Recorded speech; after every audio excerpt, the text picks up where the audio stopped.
Excuse me, ഈ ഫോണൊന്ന് display change ആക്കേണ്ടിയിരുന്നു. Phone service വരുന്ന മുകളിലാണ്. മുകളിലല്ലേ?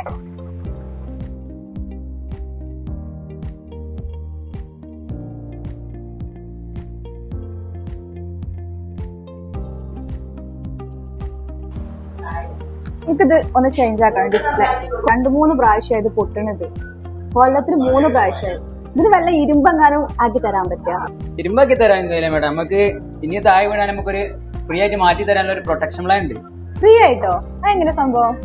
അതെങ്ങനെയാ വെച്ചാൽ ഈ ഒരു പ്രൊട്ടക്ഷൻ നമ്മൾ എടുത്തു കഴിഞ്ഞാൽ 1 വർഷത്തിന്റെ അടുക്ക് നിങ്ങൾ അതിന് താഴെ വീണ് ഡാമേജ് ആയി കഴിഞ്ഞാലും ഫിസിക്കൽ ഡാമേജ് ആയി കഴിഞ്ഞാലും വാട്ടർ ഡാമേജ് ആയി കഴിഞ്ഞാലും നമുക്ക് 1 പ്രാവശ്യം ഡിസ്പ്ലേ ചേഞ്ച് ചെയ്ത് കിട്ടും ഫ്രീ ആയിട്ട്. അപ്പൊ ചേഞ്ച് ചെയ്യുന്ന സമയത്ത് മാഡത്തിന് ഡിസ്പ്ലേയുടെ ഒരു യൂസ് എമൗണ്ട് മുടക്കേണ്ട ഒരു ആവശ്യം വരുന്നില്ല. ഒരു ജസ്റ്റ് ഒരു സർവീസ് ചാർജ് ആയിട്ട് 199 വരുന്നുള്ളൂ. എത്ര ചെറിയ എമൗണ്ട് ഉള്ളൂ? എന്നാ ഒന്ന് പ്രൊട്ടക്ഷൻ പ്ലാൻ ആഡ് ആക്കിയിട്ട് ഇതാക്കില്ല. മക്കൾ ഇങ്ങനെ സ്ഥിരം എറിഞ്ഞ് പൊട്ടിച്ചിന് പണിയുള്ളൂ. അതുകൊണ്ട് എനിക്ക് ലാഭമായി. ഇനി നിങ്ങളുടെ മൊബൈൽ ഡിസ്പ്ലേ പൊട്ടിയാലും ഏത് വിധേന ഡാമേജ് ആയാലും ഫ്രീ ആയി മാറ്റി തരുന്ന പ്ലാനാണ് സ്ക്രീൻ പ്രൊട്ടക്ഷൻ പ്ലാൻ. അപ്പൊ ഇനി നിങ്ങളുടെ മൊബൈൽ ഡിസ്പ്ലേ ചേഞ്ച് ചെയ്യാം ഗൾഫ് ഫോണിൽ നിന്ന്, അതും ഫ്രീ ആയി.